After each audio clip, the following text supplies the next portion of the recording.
জিনা কারে কয়? মানে আমাদের মাথায় একটা এসে বলে যে জিনা মনে হয় ওইটা। না না, সহিহ বুখারী 6612 নম্বর হাদিস।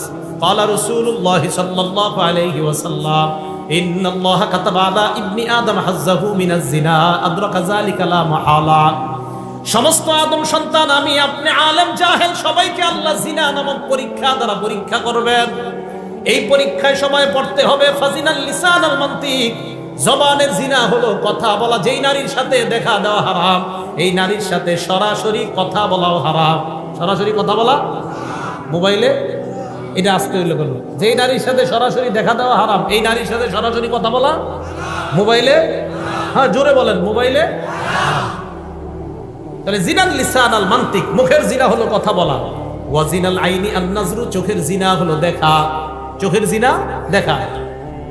ওয়ান নাফসু তামান্না ওয়া তাশতাহি, রং নাম্বারে একটা মেয়ের সাথে কথা বললেন, বলার পর বালিশে মাথা লাগিয়ে চিন্তা করতেছেন, না জানি মেয়েটা দেখতে কেমন। আল্লাহ নবী কয় অন্তরের জিনা করলা। এটা অন্তরের জিনা। এটা কিসের জিনা?